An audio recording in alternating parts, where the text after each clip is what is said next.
안녕하세요. 아침의 광장 손지민입니다. 대구의 대형마트 휴업일이 월요일로 변경된 지 한 달이 지났습니다. 마트 노조는 대구시 5개 구군을 상대로 변경 고시 집행정지를 신청하면서 반대하고 있는데요. 어제 법원이 이를 기각했습니다. 신청이 인해서 회복하기 어려운 손해가 발생할 우려나 긴급한 필요가 부족하다는 겁니다. 마트 노조는 본안 소송 결과를 기다리고 평일 휴업이 전국으로 확산되지 않도록 대응하겠다고 밝혔습니다. 그런데 지금 청주시도 휴업일 변경을 행정 예고했고 부산에서는 마트 노동자들이 선제적으로 변경 시도를 막고 있다고 합니다.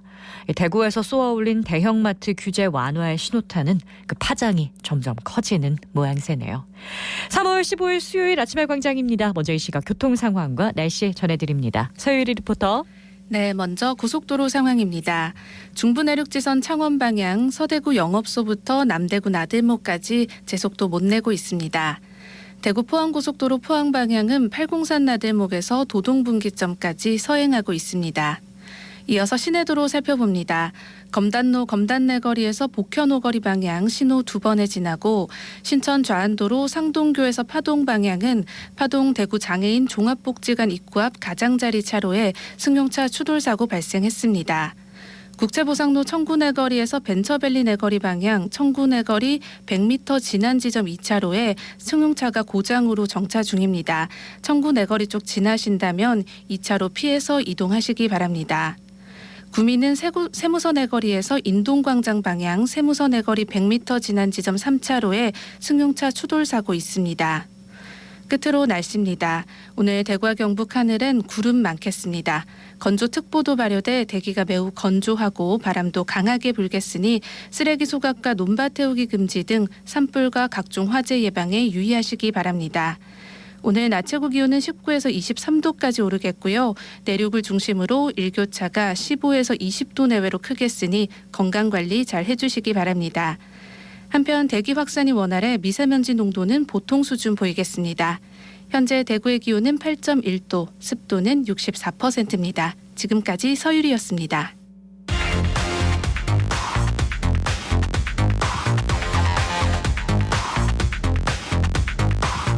빠르고 정확하게, 명쾌하고 날카롭게 대구 경북의 오늘을 보는 KBS 대구 아침의 광장과 함께하고 계십니다. 네, 아침의 광장 함께하고 계신 지금 시각 8시 33분입니다. 대구 경북의 조간 브리핑으로 이어가죠. 오늘 아침 뉴스 영남일보 민경석 기자와 함께합니다. 안녕하세요. 네, 안녕하십니까. 네, 첫 소식은 어떤 내용으로 준비하셨나요? 네, 대구 지역 경찰관들이 이달 들어 연일 범죄에 연루돼 논란이 되고 있습니다. 대구경찰청은 최근 강북경찰서 소속 A 경감이 불법 인터넷 도박장에 지분을 투자했다는 의혹이 나와 수사에 착수했습니다. 다만 A 경감은 수사 과정에서 억울하다며 의혹을 부인한 것으로 알려졌는데요. 경찰은 수사 결과가 나오는 대로 정식 징계 여부와 수위를 결정하기로 했습니다. 경찰 관계자는 수사 중인 사안이라 자세한 사항은 밝힐 수 없다고 말했습니다. 네, 불법 인터넷 도박장 지분 투자라. 근데 이건 말고도 연일 범죄에 연루됐다고요? 네, 불법 인터넷 도박장에 지분을 투자한 일 외에도 뇌물을 받아 챙기거나 술에 취해 택시기사를 폭행하는 등 종류도 다양했습니다. 지난 10일에는 달서경찰서 소속 경위급 경찰관이 뇌물수수 혐의로 구속됐습니다. 당시 대구지법 박광우 영장전담 부장판사는 구속 전 피의자 신문에서 증거인멸의 우려가 있다며 영장 발부 배경을 설명했습니다. 또 지난 1일에는 수성경찰서 형사과 소속 경찰관이 술에 취해 택시기사를 마구 때려 현행범으로 체포됐습니다. 전날 대구경찰청은 악성 주치 범죄자에 대해 구속수사를 원칙으로 엄중 처벌하겠다고 엄포를 놓은 상황이었는데요. 네. 해당 경찰관은 1호 처벌 대상이 될 것으로 보입니다. 네, 정말 열심히 일하시는 경찰관도 많은데 이런 불미스러운 일이 경찰관의 명예를 실추시키고 있어서 안타깝습니다. 다음 소식은 어떤 내용인가요? 경북 군위군의 대구시 편입이 석 달 앞으로 다가오면서 공공의료 공백 우려가 나옵니다. 편입에 따라 공중보건의를 줄여야 하기 때문입니다. 현재 군위군에는 총 3명의 의과 공보의가 근무하고 있습니다. 기본적으로 군 지역 보건소에는 의과 공보의 2명 이내로 배치하도록 하되 네. 당직 의료기관으로 운영되는 군의군 보건소에는 1명을 추가로 배치할 수 있습니다. 그런데 대구로 편입되면서 공보위가 왜 줄어들죠? 보건복지부의 공중보건의사제도 운영 지침 때문입니다. 네. 해당 지침에는 광역시 내 보건소의 경우 공보위를 1명 이내로 두도록 규정하고 있는데요. 이 규정대로라면 군의군에는 오는 7월부터 당직 의료기관을 포함해 2명의 공보위가 근무하게 됩니다. 이런 규정이 생긴 데는 전국적으로 공보위 인력이 부족하다는 점이 배경으로 꼽힙니다. 이미 의료 공백으로 어려움을 겪는 상황에서 공보위마저 줄어들면 공백은 더욱 커질 수밖에 없을 전망입니다. 네, 그러면 군에서 시로 편입이 되기 때문에 한 명이 줄어들게 되는 그런 현상인 거군요. 네. 그러면 이제 의사가 부족한 거 말고 공공보건의료 부문에서 또 다른 문제점은 없나요?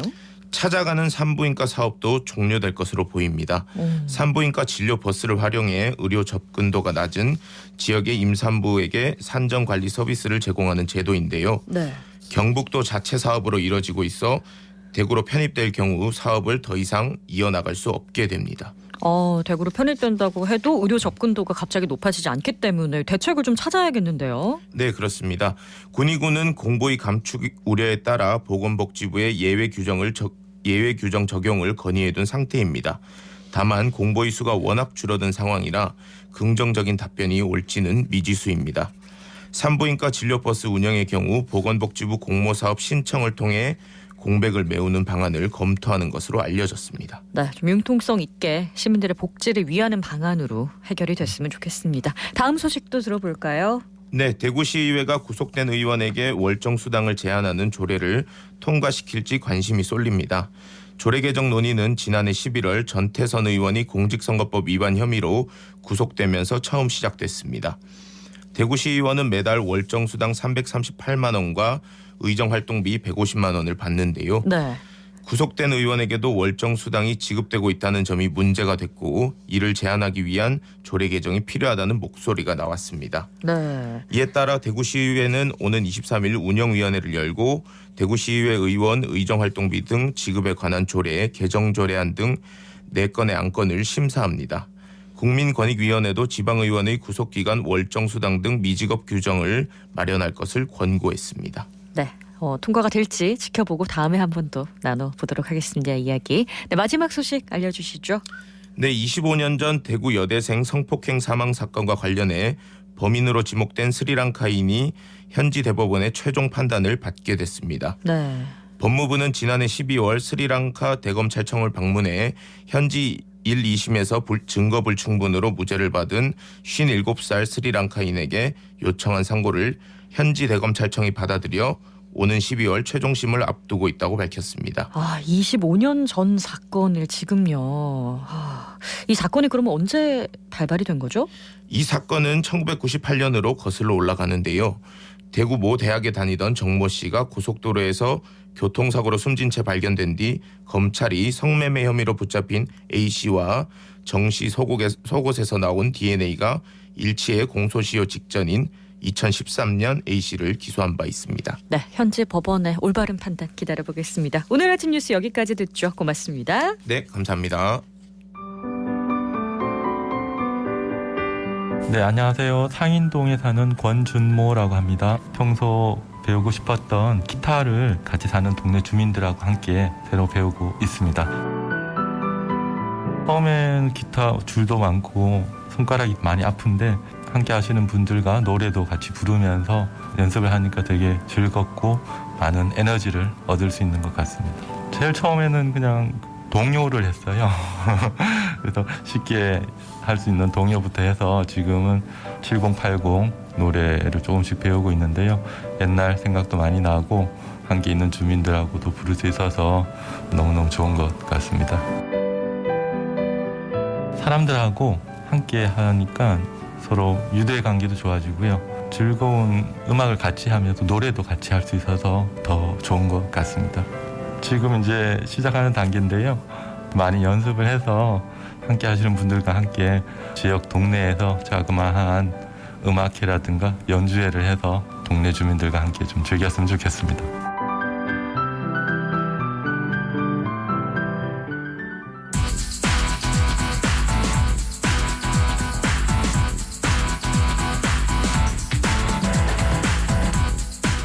우리 사회 곳곳에서 활동하는 사람들의 다양한 삶의 모습과 그들이 전하고 싶은 이야기를 듣는 사람인 인터뷰입니다. 요즘 전국이 산불 비상인데요.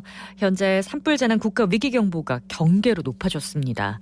우리의 건강한 살림을 지키는 남부지방산림청 남송희 청장 연결해서 산불 이야기 좀 나누어 볼까 합니다. 청장님 안녕하세요. 예, 안녕하세요. 남성입니다. 네, 3월 돼서요. 대구에서도 거의 매일 제가 산불 소식을 전하고 있거든요. 봄철에 뭐 산불이 많이 난다고는 하는데 얼마나 늘고 있는 건가요? 예, 저희 봄철에 보통 1년 산불 발생 중에서 한 65% 정도가 3, 4월 달에 주로 발생을 합니다. 네. 그리고 그 피해가 대략적으로 보면은 거의 한 3,500헥타르 정도 되는데 네. 이걸 뭐 사람들이 자주 익은 그 단위로 환산해갖고 한 평으로 하면은 네네. 3만 평 정도 3만 평이요? 예, 그런 피해가 됩니다. 그렇군요.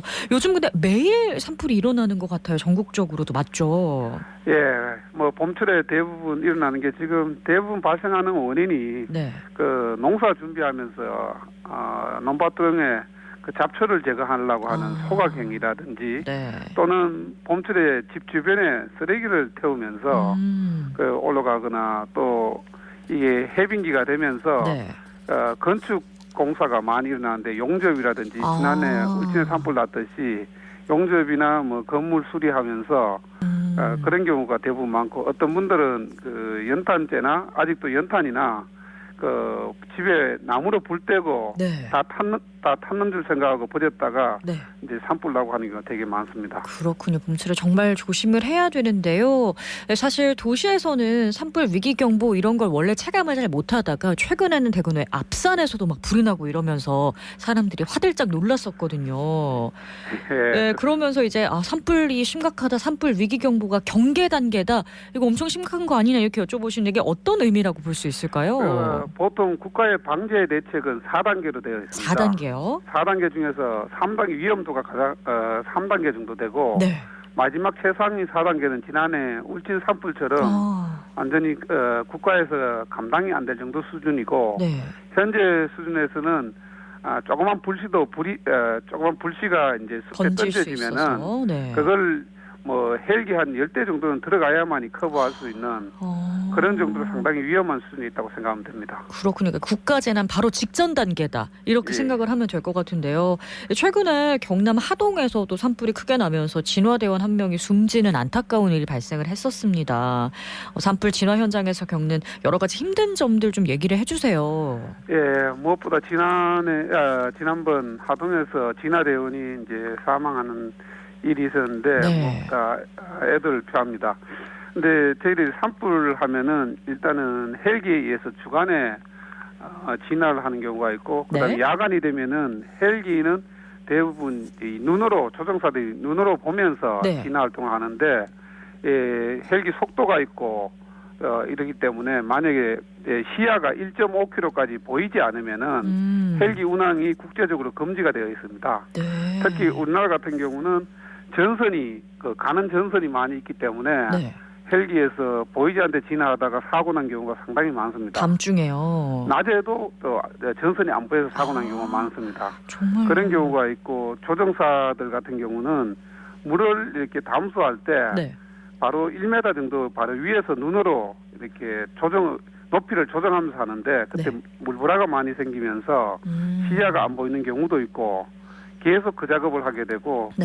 지상에서 저희들이 밤에 작업할 때는 산불이 일단 발생해서 산의 정상까지 올라갈 때까지 네. 지금 수준에서는 그 산불이 올라가는 속도를 지상에서 따라가지 못하는 경우가 많습니다. 그런 경우에 있고 또 막상 사람이 보통 등산하는 속도 이상으로 빠르게 불이 올라가기 때문에 네. 따라가더라도 이 마땅하게 무거운 장비를 들고 갈 수가 없기 때문에 어느 정도 산불은 정상까지 올라갈 때 그냥 지켜보면서 지형이나 이제 바람을 이용해서 네. 내려올 때 진화하는 작전을 하게 되고 또 이 작업을 서둘러서 하다 보면 안전사고가 나기 때문에 네. 통상적으로 야간 산불 나면은 아침 8시에서 10시까지 기다리는군요. 밤새도록 작업을 해서 그 지상에서 밤새워서 작업을 해줘야 네. 이게 연기가 어느 정도 제거가 되기 때문에 헬기가 아침 일찍 들어갈 수 있습니다. 네. 그래서 지상에서 밤에 작전이 이루어지지 않으면은 낮에 헬기가 한 11시쯤에 들어갈 수 있게 되고 네, 제대로 된 진화 작업까지 이어지는 게 계속 지연이 되는군요. 네, 그렇게 되다 보면은 시간이 많이 소요되고 또 낮에는 또 바람이 세어지고 하기 때문에 그쵸. 주간과 야간이 동시에 작전이 이루어져야 됩니다. 근데 산불이 정말 바람이 중요하기도 하고요. 빠르게 이 시간 싸움이잖아요. 들어보니까 뭐 헬기 관련해서도 시야 보조 장치가 좀 마련돼야 될 것 같고 한데 혹시 진화 장비나 시스템이 좀 진화를 하고 있는 중인가요? 뭐 전 세계적으로 뭐 미국이나 뉴스에 네. 자주 보듯이 네. 산불이라는 것 자체가 완전히 현대화하더라도 결국은 헬기 구매가 가장 큰 요소가 되는데 네. 그렇게 하더라도 산에 대해서 시야 확보를 하는 거는 거의 불가능합니다. 우리가 차량 운전하는 거는 네. 예를 들면은 이 시설물을 아예 GPS에 어디 있다는 거 확인이 되는데 네. 전선 같은 경우 모두 확인할 수 있는 게 아니고 또 나무도 1년에 한 평균적으로 1m, 2m 생장이 이루어지기 때문에 네. 결국은 헬기를 많이 구입해야 되는 문제가 있고 많이 구입하더라도 제가 지난해 대형 산불 겪어보면서 네. 산불이 커지면은 이 연기에 의해서 시야가 확보가 안 되니까 많이 넣으면 또 사고가 날 수 있습니다. 그렇군요. 예, 그래서 현재로서는 헬기 구매가 최선이지만은 그렇다고 그것이 이 대형 산불을 100% 막을 수 있다는 건 아니고요. 네, 역시나 들어보니까 산불은 예방이 가장 급선무고 일단 일어나기 시작하면 막기는 참 힘든 거라는 걸 다시 한번 깨닫게 되는데요. 우리나라는 사실 자연발화보다는 이렇게 실화로 큰 불이 나는 경우가 많잖아요. 예, 역시 그 산불 예방에 있어서 필수적인 부분들이 잘 지켜지지 않고 있다는 얘기겠죠? 예, 그렇습니다. 지금 네. 우리 산이 우리 주변에 있다 보니까 네. 생활 주변에 있으니까 또 쉽게 이제 불을 또 다룰 수가 있거든요. 예를 들면은 담배를 피운다든지 집에서 집에 나는 화재가 올라갈 수도 있고 자동차가 네. 전소돼서 날 수도 있고 항상 불이 옆에 있는데 이런 부분은 어쩔 수 없는 것도 있다지만은 쓰레기 소각이나 네. 논밭드론 소각은 조금만 주의만 하면 줄일 수 있기 때문에 그에 대한 관심과 주의가 가장 중요하다고 생각합니다. 그렇습니다. 이게 산지가 많다 보니까 불이 좀 확산되기도 쉬운 환경이 아닐까 싶은데요. 네, 그렇습니다. 저희들이 산불은 확산되는 속도는 크게 네. 바람과 또 하나는 가장 그 영향을 미치는 게 경사입니다. 경사. 네, 그러니까 우리나라 같은 경우는 외국에는 이렇게 초지처럼 되어 있기 때문에 네. 확산 속도가 일정하고 또 느릴 수가 있는데 산에 경사가 빠르면은 통상적으로 한 5배에서 10배까지 빠르게 진척이 되기 때문에 반면에 사람은 따라가기 힘들고 그렇죠. 그렇기 때문에 우리나라의 지형상 산불은 빠른 속도로 진행될 수밖에 없습니다. 네, 지형도 그런데 일각에서는 소나무가 많아서 우리가 좀 더 산불에 취약하다 이런 얘기도 있더라고요. 그래서 장기적으로 보면 수종을 좀 바꿔야 한다고도 얘기를 하는데 이 부분은 어떻게 보세요? 기본적으로 네. 산림 자원에 대해서 우리가 나무를 한번 심게 되면은 네. 한 4-50년은 지나서 또 수확을 하게 되잖아요. 네. 근데 4-50년 동안 자랄 수 있는 어떤 기후나 땅의 조건이 맞아야 되는데 인위적으로 심어서 우리가 농지 같은 경우는 비료를 주면서 개량을 하거나 집중 관리가 가능한데 네. 현재 저희들이 판단하건대 생태적으로나 기후적으로 소나무가 최적지로 되어 있는 상태이고요. 최근에 조금 우리가 산림을 오래 잘 가꾸니까 토지가 조금 변경되는 건 있는데 그렇더라도 이 기후 자체가 뭐 기후 변화에서 1도 정도 올라간다지만은 네. 그 올라간 온도가 다른 수종을 심어서 뭐 예를 들면 5년 지나서 갑자기 추위가 온다거나 했을 때 다른 수종이 거기서 살지 못하고 병들 수 있기 때문에 네, 그렇군요. 예. 가장 중요한 건 역시나 산불에 대한 경각심을 높이는 것이 아닌가라고 생각을 다시 한번 하게 됩니다. 오늘 말씀 고맙습니다. 네, 감사합니다. 네, 지금까지 인터뷰 남부지방산림청 남송희 청장이었습니다.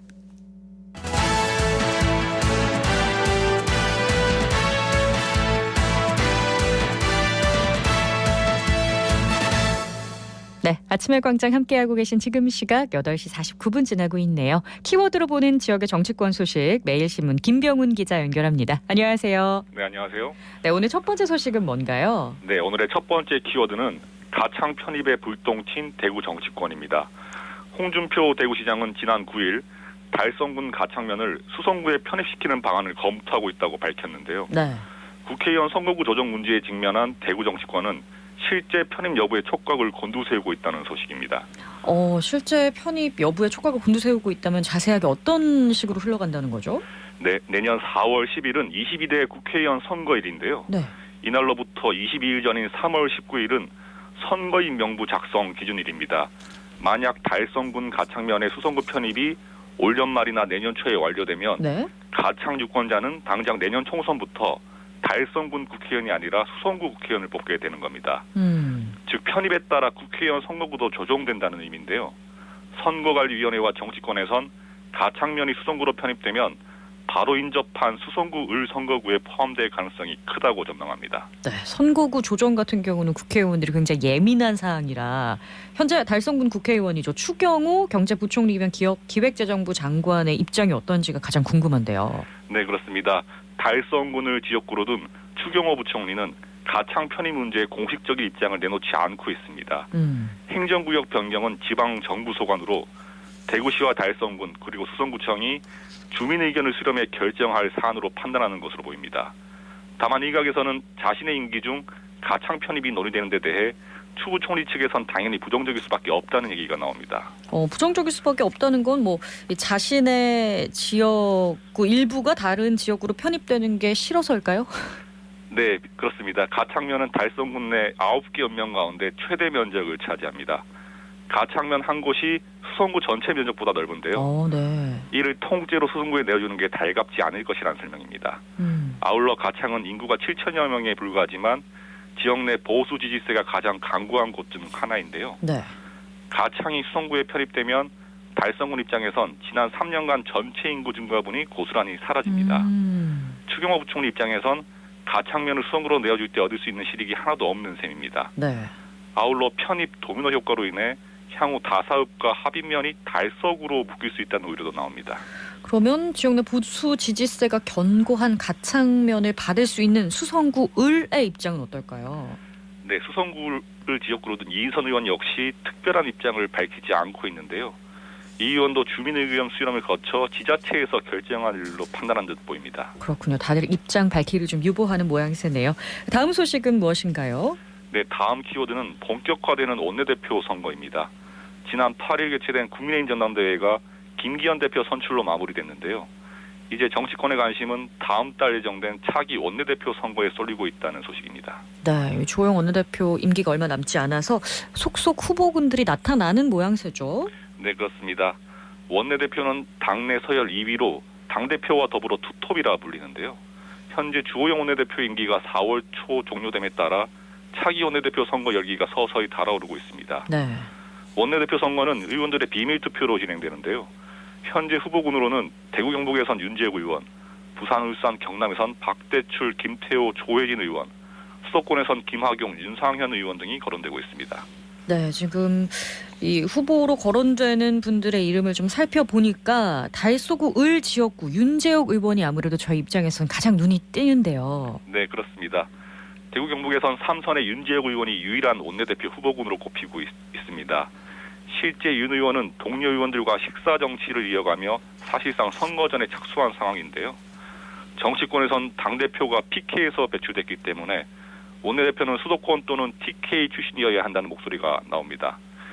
이에 PK 후보군을 제외하면 수도권의 김학용, 윤상현 의원과 TK의 윤재욱 의원으로 대진표가 압축되는 모습입니다. 그렇군요. 윤재욱 의원이 만약에 당선이 된다 하면은 주호영 원내대표에 이어서 대구 정치권에서 연속으로 이제 원내대표를 배출하게 되는 거네요. 네, 그렇습니다. 다만 당 일각에서 제기되고 있는 수도권 원내대표론이 최대 변수인데요. 네. 내년 4월 총선에서 수도권 선거에 대치하기 위해선 지역 사정을 잘 아는 수도권 출신이 원내대표가 되어야 한다는 논리입니다. 또 대구 국회의원이 원내대표를 연속으로 차지하는 데 대한 견제의 목소리도 만만치 않은데요. 네. 윤 의원으로서는 수도권 원내대표론을 어떻게 반박하느냐에 따라 당락이 결정될 수 있다는 전망입니다. 네. 국민의힘 입장에서는 수도권의 표심이 좀 약한 상황이라서 수도권 원내대표로는 좀 밀지 않을까 우려하는 목소리가 좀 큰 것 같아요. 네, 그렇습니다. 최근 두 차례 총선에서도 수도권 출신이 원내대표를 맡아 선거를 총괄 지휘했는데요. 그렇죠. 21대 총선은 경기 안양이 지역구인 심재철 원내대표였습니다. 앞선 20대 총선은 경기 평택이 지역구인 원유철 원내대표였는데요. 네. 하지만 선거 결과는 참혹했습니다. 21대 총선에서 국민의힘은 수도권 의석 121석 중 단 16석을 얻는 데 그쳤습니다. 20대 총선에서도 수도권 의석 122석 중 35석을 차지하는 데 그쳤는데요. 네. 수도권 출신이 수도권 선거 승리를 담보하지 못했다는 의미입니다. 이에 당 일각에서는 후보들의 출신보다는 총선 승리를 위한 능력을 기준으로 원내대표를 뽑아야 한다는 여론이 일고 있습니다. 그렇습니다. 이번 당 대표가 가장 이제 힘을 줘야 하는 부분이 아무래도 공천 파트이기 때문에 공천에 있어서도 우리 당 대표가 TK에서 나온다면 원내대표가 TK에서 나온다면 좀 힘을 실어주지 않을까라는 의견도 있는데요. 네, 그렇습니다. 원내대표가 TK 출신이 선출됨에 따라 TK 물갈이 여론에 대한 반응이 가능할 것으로 예상되고 있습니다. 그렇습니다. 키워드로 보는 지역 정치권 소식 매일신문 김병훈 기자와 함께했습니다. 오늘 소식 고맙습니다. 네, 감사합니다. 네, 오늘 대구와 경북은 가끔 구름 많은 날씨가 예상됩니다. 대구의 낮 최고 기온이 22도를 예상하는데요. 이 기온이 예년 이맘때쯤보다 한 10도 정도 높은 기온이라고 합니다. 지역에 건조주의보도 내려져 있고 강한 돌풍도 예상됩니다. 화재 예방에 각별히 신경 써 주셔야겠습니다. 오늘 저희가 남부지방 산림청 남송희 청장과도 이야기 나눴는데요. 산불에 있어서 가장 중요한 건 역시나 예방이겠죠. 많은 분들의 관심과 주의 부탁드리겠습니다. 3월 15일 아침의 광장 준비한 소식 여기까지입니다. 저는 내일 다시 오겠습니다. 고맙습니다.